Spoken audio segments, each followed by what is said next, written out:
Good morning प्यारे बच्चों, कैसे हैं आप लोग। मैं Abrar Ali 6th class science में चैप्टर 3 पढ़ा रहा हूं आपको। ठीक है, मोदी चिल्ड्रन स्कूल में। चलिए, आप सभी बच्चों से मैं क्या बोलता हूं, आप सबसे पहले अपनी बुक ओपन कर लीजिए और पेज नंबर 30 को खोल लीजिए। ठीक है, come to the page number 30 and let's we start activity number 6। Okay, चलिए आज हम क्या पढ़ने वाले हैं। आज हम पढ़ने वाले हैं एक और नया मेथड ऑफ सेपरेशन। ठीक है, उसको और अच्छे से पढ़ेंगे। डिकेंटेशन को थोड़ा सा रह गया था, उसको करेंगे। ठीक है, और आज हम कोशिश करेंगे आज हमारा चैप्टर फिनिश हो जाए, फिर इसके बाद में हम क्या कंप्लीट करेंगे, अपने क्वेश्चन एंड आंसर। ठीक है, चलिए एक्टिविटी नंबर 6। चलिए, so in activity number 6 take some mustard oil in a beaker, now add some water to it, stir the mixture well, allow it to stand for some time. Number 1, do mustard oil and water mixed with each other. Number 2, do mustard oil and water from separate layers. Number 3, which of the two components from the top layer. आपको बताना है कि दोनों अच्छे से mix हो गए या सेपरेट हैं, या इन दोनों में से कौन सा टॉप पर है। Now hold the beaker containing the liquid mixture and pour the component that form the top layer into another beaker. Have you separate mustard oil from water by the method of decantation. अब आप कैसे कौन सा method use करेंगे, decantation. और decantation क्या होता है, ये हमने प्रीवियस लेक्चर में समझा था। तो डिकेंटेशन क्या होता है, decantation is the process of pouring out the liquid from one vessel to another. Okay, चलिए activity number 7। Now try this activity. अब देखिए इस एक्टिविटी में क्या है, मेरे को तो यहाँ 4 बीकर दिखाई दे रहे हैं बेटा, ये और 4 टेबल स्पून। आई थिंक इसमें कुछ ऐड की हो रहा है। ठीक है, चलिए देखते हैं एक्टिविटी नंबर 4 क्या है। Take 4 beaker and mark them as A, B and C. Pour 550 ml water in each of them. Number 1, in beaker A, add teaspoonful of tea granules and stir well. Number 2, in a beaker B, add a teaspoonful of salt and stir well. Number 3, in beaker C, add a teaspoonful of chalk powder and stir well. And number 4, pour 50 ml milk in a beaker D. Now filter the mixture of A, tea granules and water with the help of filter paper. Using new filter paper each time, repeat the activity for mixture B, C and D. Note your observation in the table given here. Mixture, tea granules with water here, salt with water, chalk with water and milk with water. Description of residue if any. अब ये residue क्या होता है, ये हमने last lecture में समझा था। ठीक है, तो जो फिल्टर पेपर पे रह जाएगा वो रेजिड्यू है, वो जो फिल्टर पेपर से पास हो जाता है उसको फिल्ट्रेट कहते हैं। तो आपको क्या ध्यान रखना है, आपको यहाँ पे क्या लिखना है, आपको लिखना है रेजिड्यू क्या बचता है इधर इधर इधर चारों में। ठीक है, फिर डिस्क्रिप्शन ऑफ फिल्ट्रेट। फिल्ट्रेट मतलब the material which is pass through the filter paper. Filter paper से जो पास हो गया वो क्या निकला था, तो उनको यहाँ लिखना है। ठीक है, फिर क्या है, do you get the residue in each case. फिर आपको ये भी बताना है क्या हर बार कुछ रेजिड्यू बच रहा था या नहीं बच रहा था। ठीक है, why do you think the filter paper was unable to separate the component of mixture in beaker B and D. अब बी एंड डी में से आपको ये बताना है कौन सा कॉम्पोनेंट सेपरेट नहीं हुआ।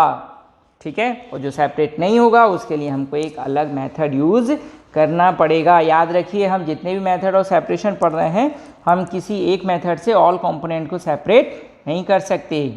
ठीक है, देखिए नीचे एक हेडिंग दिख रही है आपको छोटी सी, क्या दिख रहा है आपको, इवेपोरेशन।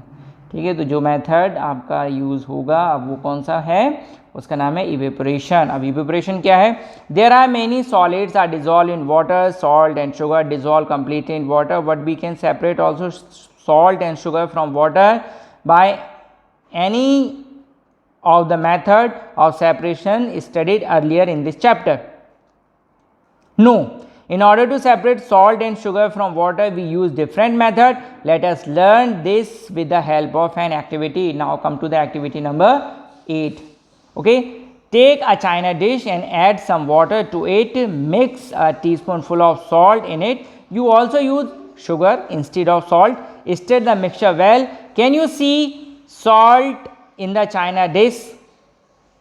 आपको दिखेगा? नहीं दिखेगा. It is completely disappear into the water. It seems to disappear, but has it really? Yes. Now heat china dish containing the mixture of salt and water till all the water boils away. आपको तब तक गर्म करना ही जाता, पूरा पानी गर्म नहीं हो जाता, बॉयल नहीं हो जाता. What is the left in the china dish? Have you separate salt from water by evaporating the water? अब आपको क्या मिलेगा? जब evaporation हो जाएगा, पूरा पानी उड़ जाएगा, तब आपको चाइना डिश में क्या मिलेगा? सॉल्ट. सो इस प्रोसेस को क्या बोलते हैं? इस प्रोसेस को बोलते हैं हम इवेपोरेशन. चलिए, अब यहाँ पे एक बहुत नाइस पिक्चर देख रहे हैं. ये क्या है? Common salt being gathered from the shallow pits. ये यहाँ जो देख रहे हैं, बहुत सारे बैग्स रखे हुए हैं, इन सब में सॉल्ट कंटेन है, आई थिंक. ओके, सॉल्ट, ये सॉल्ट बन रहा है, इस तरह से सॉल्ट बनता है.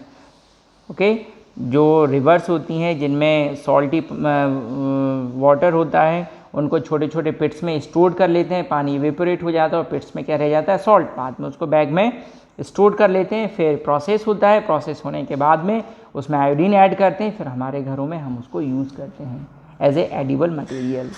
Okay, salt is a good source of iodine and sodium. चलिए, इवेपोरेशन.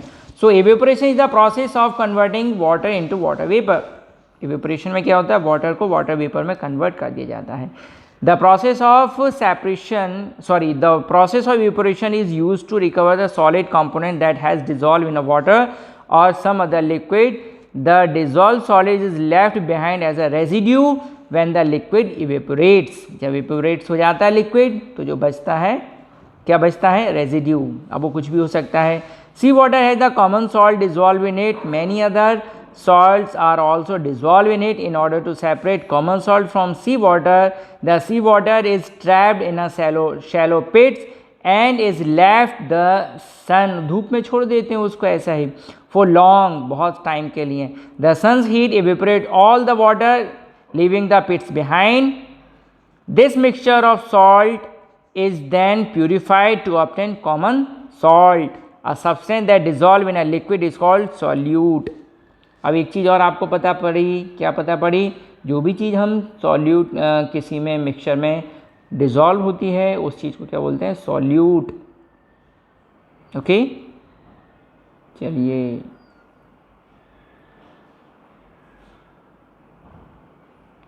तो सॉल्यूट क्या है? A substance that is dissolve in a liquid is called solute.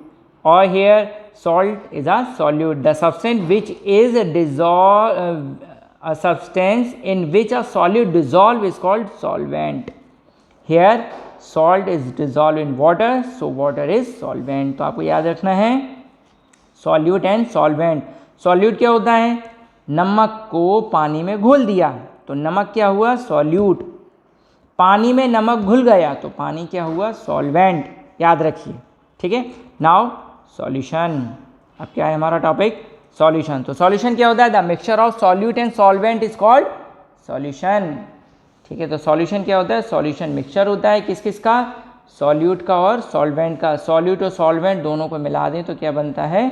Solution. The mixture of salt and water form salt solution. The mixture of sugar and water is form sugar solution. The mixture of glucose and water form glucose solution. Okay, and any other salt which is dissolved in water, so form other salt solution. Okay, now come to the understand type of solution. There are so many types of solution. Number one is saturated solution. So here is saturated solution. If you keep on adding salt to water, eventually a state of reached when no more salt dissolved in water, then the solution is now said to be saturated. आपने क्या करना है? आपको पानी में कुछ salt add करना है, डिज़ोल्व करना है. एक सिचुएशन ऐसी आएगी कि आप सॉल्ट डिज़ोल्व नहीं होगा, उस सिचुएशन को क्या बोलेंगे हम? Saturated solution. ठीक है. चलिए आगे। Now activity number 9। अब एक्टिविटी नंबर 9 में क्या है? Take 100 ml of water in a beaker, add a teaspoonful of salt in it, stir well. Now add another teaspoonful of salt and stir. What do you notice after adding a few teaspoonful of salt? Now heat the saturated solution. What do you find out? Does the salt dissolve now? Add another teaspoonful of salt to it. Does the salt dissolve now? अब आपको क्या करना है? ये activity perform करनी है। आपको 100 ml पानी लेना है, एक बीकर में लेना है, उसमें 1 चम्मच शक्कर या सॉल्ट को ऐड करना है, स्टर करना है। क्या देखना है आपको? शुगर और सॉल्ट घुल जाएगा, ठीक है। Now add another teaspoon salt. ऐसा आपको बार बार करते रहना। फिर आप ये देखेंगे कि कुछ और सॉल्यूशन में सॉल्ट ऐड हो रहा है या नहीं हो रहा है, ठीक है। सो add another teaspoon of salt. Does salt dissolve now? चलिए आगे देखते हैं हम। A solution in which no more salt can be dissolved. No more salt can be dissolved. याद रखिए, no more salt. Here is salt. If you add sugar, so we can say a solution in which no more sugar. So instead of sugar or salt, we can use the word solute. Okay. So a solution in which no more solute can be dissolved in a given temperature is called saturated solution. From this activity we find that more salt dissolve on heating a saturated solution. अब activity में हमने क्या किया? जब हम उसको गर्म करते हैं, नाउ हीट, तो जो सॉल्यूशन, जो सब्सटेंस था वो डिज़ोल्व हो जाता है। पहले नॉर्मल टेम्परेचर पे डिज़ोल्व होना बंद हो गया है, फिर हमने उसको गर्म कर दिया तो क्या होगा? वो डिज़ोल्व हो जाएगा। अब जो सॉल्यूशन बनेगा वो क्या होगा? तो उसको क्या बोलेंगे? From this activity we find that more salt dissolve on heating a saturated solution. Water can dissolve many substances, solid, liquid, even gases. It is therefore known as universal solvent. Okay, तो पानी को क्या बोलते हैं हम? Universal solvent. क्यों बोलते हैं? क्योंकि उसमें बहुत सारे सॉलिड, लिक्विड, गैस सब कुछ उसमें डिसॉल्व रहता है। ओके, चलिए come to the last activity number 10। अब एक्टिविटी नंबर 10 क्या है? Bring at least 7 to 8 teaspoon of the following substances in the class: sugar, salt, baking powder. Teacher can also bring salt like copper sulfate and potassium sulfate to the class. These substances present available in a lab, science lab. Take separate beaker and fill equal amount, says 100 ml of water in each beaker. In the first beaker, add teaspoonful of sugar, stir well till the sugar dissolve. Keep adding more sugar to this mixture, 1 teaspoon at a time, till you get the saturated solution. Count the number of teaspoonful of sugar, add to 100 ml of water to make the saturated solution. Repeat this activity with other substances. Compare the number of spoons required to make a saturated solution of different substances. Are they equal? Note them in the table given below. आपको क्या करना है? आपको sugar लेना है, salt लेना है, baking powder और कॉपर सल्फेट, इनका सॉल्यूशन बनाना है। और आपको ये देखना है कि जब सैचुरेटेड सॉल्यूशन बनता है तो शुगर के कितने टीस्पून यूज़ हुए, सॉल्ट के, और बेकिंग पाउडर और कॉपर सल्फेट। और इनको देखना है आपको नंबर ऑफ टीस्पून फुल और सॉल्यूट ऐड। सपोज़ यहाँ 3, 5 आया, इसमें 2, 3, 10, सबके लिए अलग अलग नंबर आएगा। ये 5, 3, 2, 10। ओके, सो ऐसे। सो फिर आगे क्या होगा देखते हैं। Okay, you will find that water dissolve different substances in different amount. Let us now separate mixture using more than one method of separation. Now activity number 11, to separate a mixture of sand and sugar. अब sand और sugar इनको separate करना है। कैसे separate करेंगे? अब इसमें problem क्या है? Sometimes the particle size of sand and sugar are same. So with the help of hand picking method, it is little bit tough to separate sand and sugar. So we can use another method. Which method? 2 or more method also used to separate sand and sugar. क्या क्या कर सकते हैं हम? Hand picking use कर सकते हैं, but it is not suitable for separate sand and sugar. Decantation use कर सकते हैं, no. Sedimentation, yes, sedimentation use कर सकते हैं.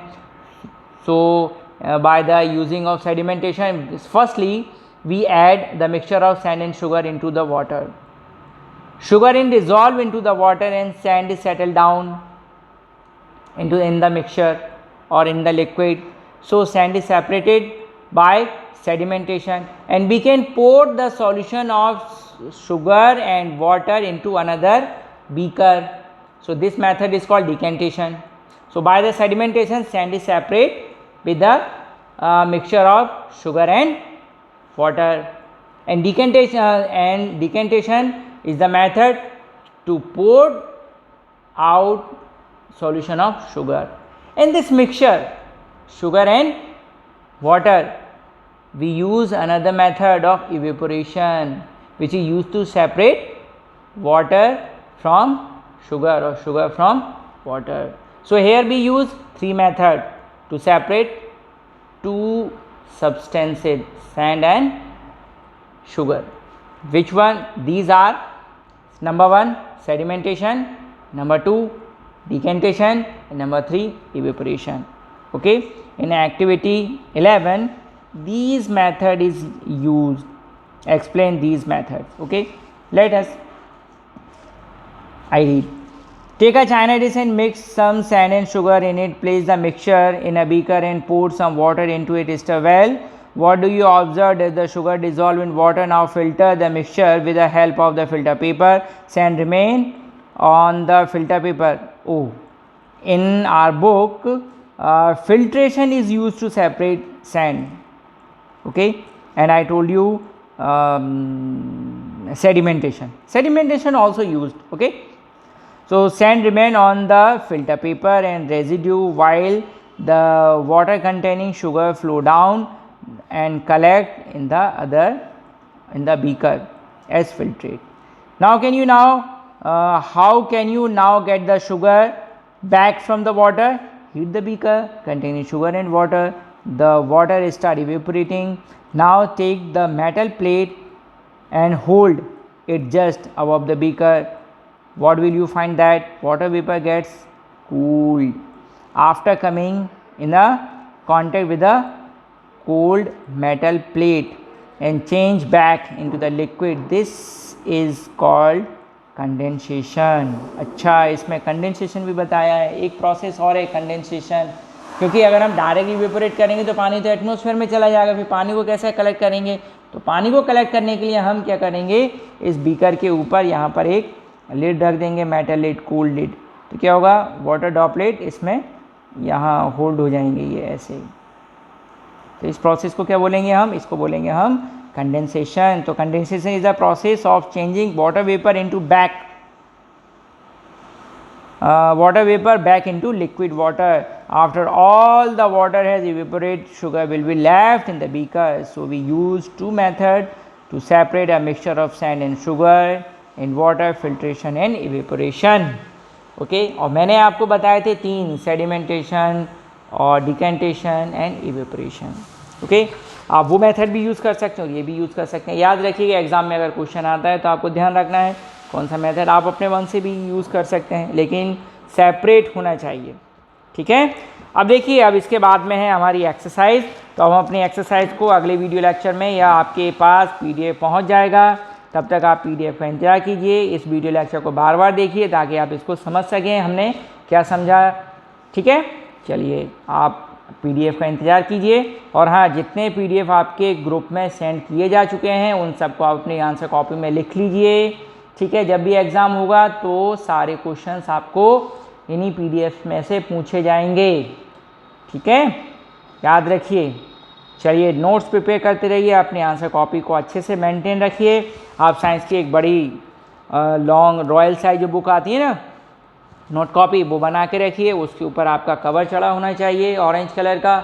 ठीक है, और अच्छी नीट और क्लीन होना चाहिए आपकी कॉपी. अच्छी गुड हैंड राइटिंग में लिखिए उसमें जो भी कुछ लिख रहे हैं आप. ठीक है, चलिए, तो अब एक्सरसाइज हम अगले लेक्चर में समझेंगे। ठीक है, मीन्स आपके पास PDF पहुंच जाएगा।